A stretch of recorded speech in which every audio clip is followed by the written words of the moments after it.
Hello there. Welcome to Geno's Thing of the Day. Well, take a little one of Geno's sings. And it's a day, don't you know, don't you know. Hey, I am so glad all you cool cats and catses are here hanging. I tell you what, we have such a good time, don't we? Hey, quick reminder, make sure you put on your special 3D glasses now to get the optimum effect of this video recording. So, hey, like I said, so happy you're here. It's Geno's Thing of the Day, where we have like one of Geno's Things of the Day. Hey, I got a cool thing of the day. Got a cool story that actually relates to the thing of the day. You say, oh, no way, Geno. Yes way. But first, got a fairy tale for you I thought you might like. Once upon a time, far, far away in the magical land of the Caribbean, there lived these two prawns. Yeah, I said prawns. One's name was Justin, one's name was Christian. And they were good buds and had it not too bad. You know, they swim around and do prawny things. Although it was kind of a drag that trying not to get eaten by the barracuda, which you know, I'm not down with the whole being at stuff either. But Justin really got lamenting this. And one day he's talking to his buddy. He says, Christian, I don't think I can handle this anymore. The stress of, you know, trying not to get eaten. He said, sometimes I wish I was a barracuda. Well, just so happened, this mysterious cod was swimming by. Looks up at Justin and says, I'll grant you a wish. Poof! Justin turns into a barracuda. Well, Christian, terrified, takes off because he's afraid he's going to get eaten. Justin starts swimming around and he's like, it's pretty cool being a barracuda. He wasn't doing the eating. But eventually he starts getting kind of bored. He's getting kind of lonely. You see, none of his old friends would talk to him, see him, or anything. They were all, rightfully so, afraid they were going to get eaten. So, yeah, Justin got real lonely, depressed. He's down lamenting this one day, and he just says, man, oh man, I wish I could be a prawn again. Well, just so have it, there's a mysterious cod. Looks at him and says, I'll grant you a wish. Poof! And he turned back into a prawn. And oh, tears of joy and jubilation. He was so happy, and goes flying back to, you know, his home, and he goes to his buddy's house, and he's like, hey, Christian, it's me, Justin. Come on, open the door. It's me, Justin. Open the door. So Christian's like, no way, dude. It's a trick. You just want me to come out so you can eat me. Justin's like, no, I swear. He says, look, I've turned over a new leaf. He says, I've changed. I'm a new person. I found cod and I'm a prawn again, Christian. So anyway, that thing of the day, shall we? Here it is. You know what this is? Hey, it's a conch shell. Yeah, a conch used to live in here. Talk about your tiny homes, huh? Am I right? Anyway, yeah, and it's from the Bahamas. I love the Bahamas. If you know me, you know that I love the Bahamas, and like, I could go live there. I would. I love the islands.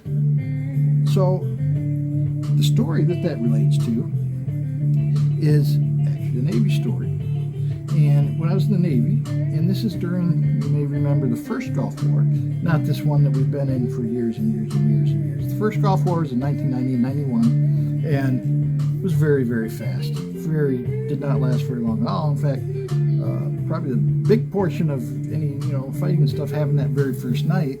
In fact, there were, you know, Iraqi soldiers come in and were just like coming up to the Americans and say, please take it, you know, take us prisoner. We surrender. Please take us.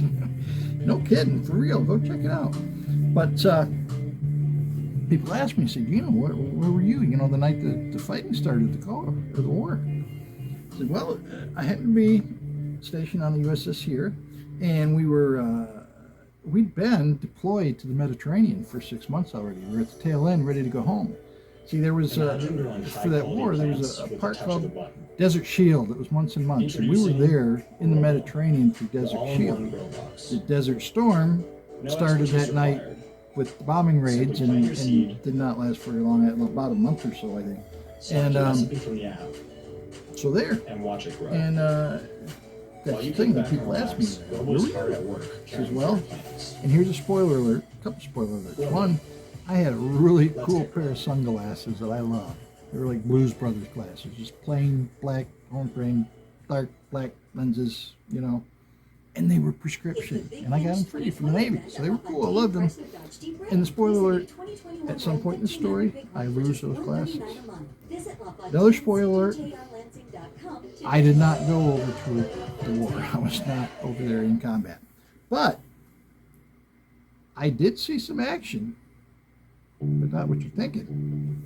See, we'd been deployed, like I said, and they parked us in Rota, Spain. They says, you're going to have to go with a new battle group going over to the Gulf. Which we're like, we're at the tail end of a 6-month deployment. Well, they parked us for a couple days in Rota, and finally they found another tender, so we got to go home. Well, we'd gone out, we'd been home a little while, and we went out on common exercises. When we got down to the Caribbean, we went to the Bahamas.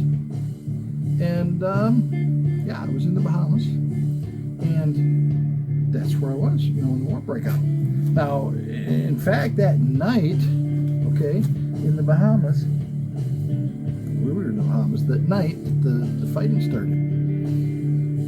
It was funny because, well, like spouses, you know, wives and husbands and you know, dependents and stuff were bamboozling the ombudsman, saying, you know, where's my husband? Where's my wife? Where's, you know, and they were like, well, they deployed. They went on exercises, you know, to the Caribbean.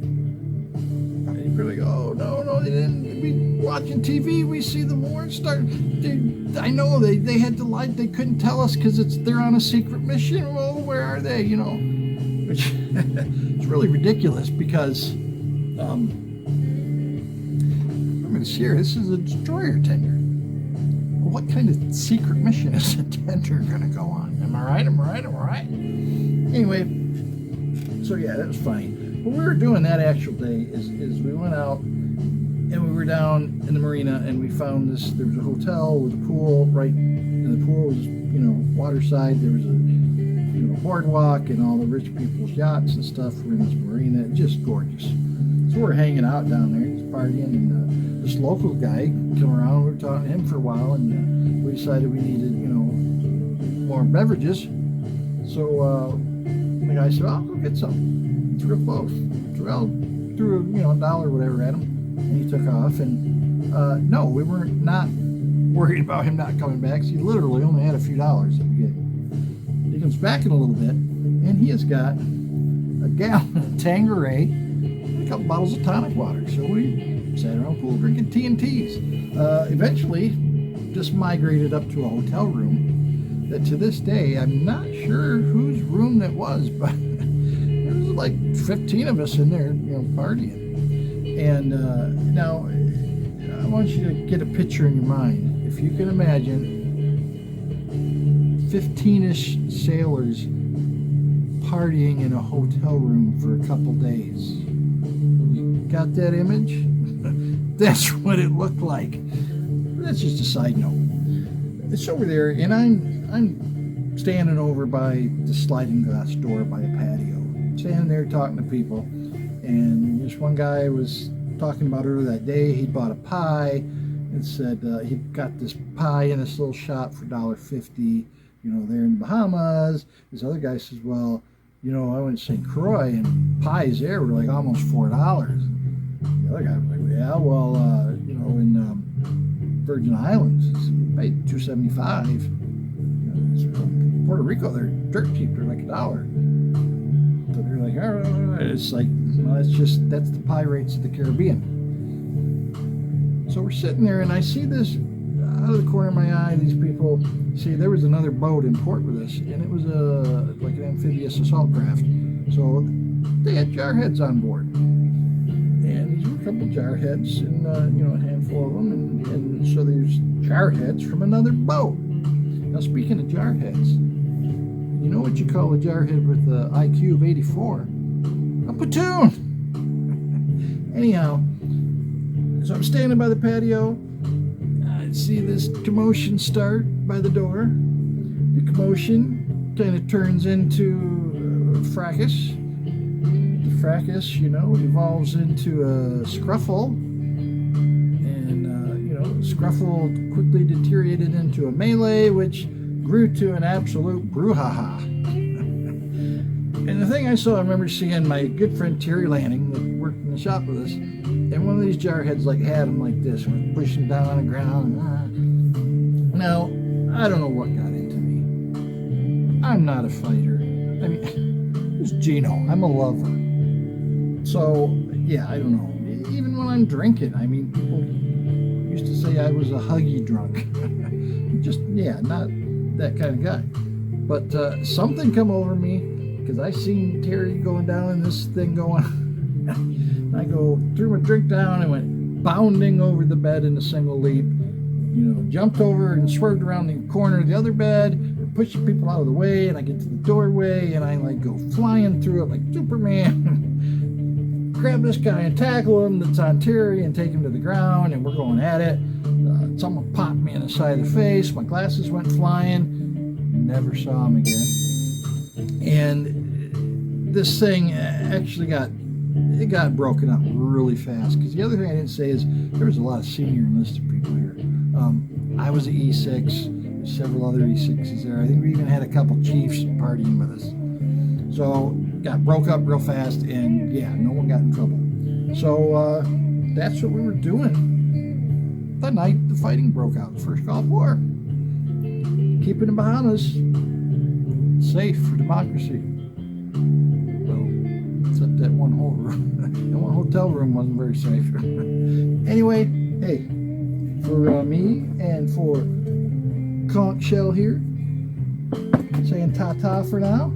And, hey, feel free to question, comment, copy, criticize, and/or critique. And stay cool. Stay crazy. Remember, lovins. I lovins you, and you lovins everybody. That one over there that you don't like, lovins them the most.